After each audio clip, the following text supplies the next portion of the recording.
ने जो प्रश्न जो स्पेसिफिक आपसे प्रश्न हुए हैं उन्हीं सदस्यों के नहीं, मैं देखो कि देखिए जानकारी सदन को भी आनी चाहिए, प्रदेश की जनता को भी जानी चाहिए, इसलिए मैं थोड़ा सा विस्तार से जवाब देना चाहता हूं। विस्तार से नहीं, अपने टू द पॉइंट दे, कृपया टू द पॉइंट ही दे दीजिए प्लीज।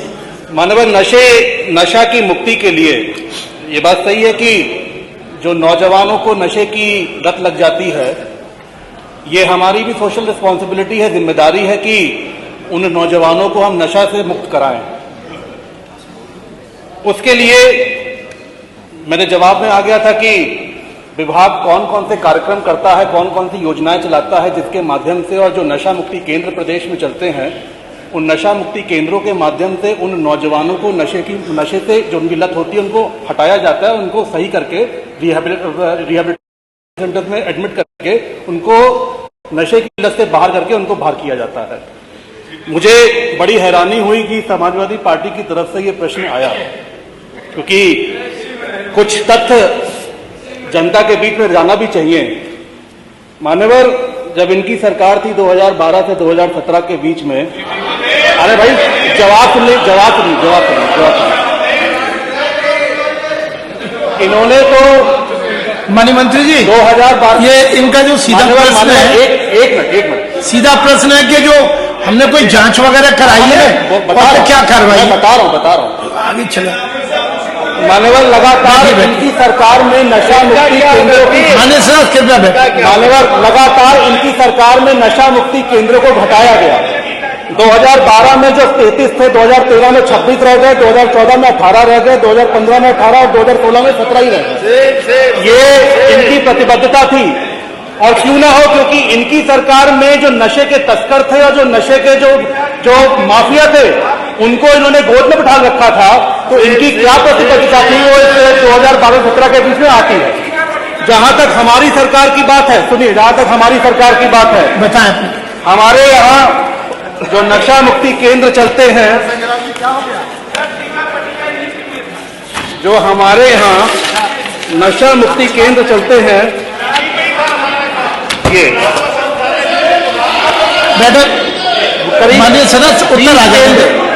पूरे प्रदेश में 20 नशा मुक्ति केंद्र चलते हैं, जिनके माध्यम से 2023-24 में हमने 4820 नशे आपको बता रहे हैं काम किया है। कितने नशा मुक्त 2024-25 में अभी तक जून तक हमने 1196 नौजवानों को नशा मुक्ति से नशे से मुक्त कराने का काम किया है जी।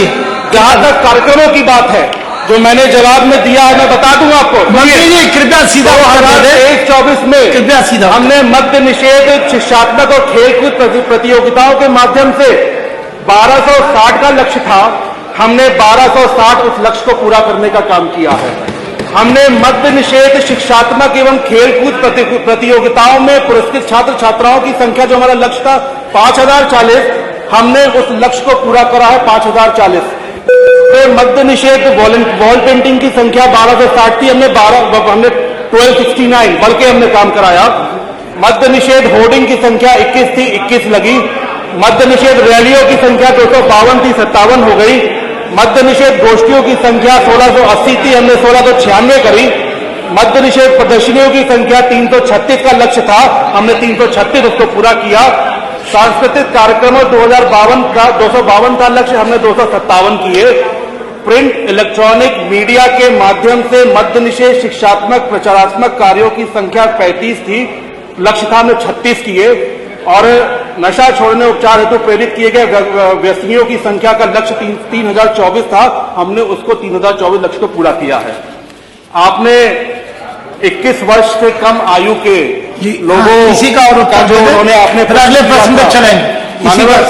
हमारा एक्ट है, आबकारी का एक्ट है, 1910 का एक्ट है, जिसमें रूल 22 ये स्पष्ट करता है कि किसी भी जो भी जिनकी भी उम्र 21 साल से कम है, उनको कोई भी दुकान, चाहे वो रेस्टोरेंट बार हो, चाहे वो हमारी आबकारी की दुकानें हो, 21 वर्ष के कम आयु को कोई भी सेल नहीं करेगा, मदिरा की सेल नहीं होगी। और यही धारा 23 हमारी कहती है कि जिनकी आयु 21 वर्ष से कम की है, उनको किसी तरीके का सेवा योजन भी नहीं किया जाएगा। मध्यजाति विद्वानों को या नौकरी देना या रेस्टोरेंट बार में नौकरी देने का काम नहीं होगा। आपने जो कहा कि आपने कोई जांच कराई है कि नहीं कराई है, इसमें लगातार हमारी विभाग की जो प्रवर्तन की टीमें हैं वो लगातार जांच करती रहती है, घूमती रहती है। और ये कह सकता हूं कि एक भी दुकान प्रदेश में या एक भी रेस्टोरेंट बार जो हमारे बार हैं प्रदेश में, जो हमारा अधिनियम है उस अधिनियम का पालन करती है, किसी भी सूरत में 21 वर्ष से कम आयु वाले व्यक्ति को न नशे का सेवन न परोसा जा रहा है, न उनको नौकरी पर रखा जा रहा है। तस्करी की बात मैंने बताई दी है कि किस तरीके से समाजवादी पार्टी के नेता तस्करियों में इन्वॉल्व थे, किस तरीके से आजमगढ़ में जो लोगों की मौत हुई उसमें समाजवादी पार्टी के नेता इन्वॉल्व थे। आज वो जेल के अंदर है। इन्होंने माफियाओं को अपनी गोदी में बिठाया, इन्होंने तस्करों को अपनी गोदी में बिठाया, प्रदेश के राजस्व को अपनी जेब में भरने का काम किया है। आज योगी जी की सरकार ने उन सभी माफियाओं की कमर तोड़ने का काम हुआ है, उन सभी माफियाओं को जेल में भेजने का काम हुआ है।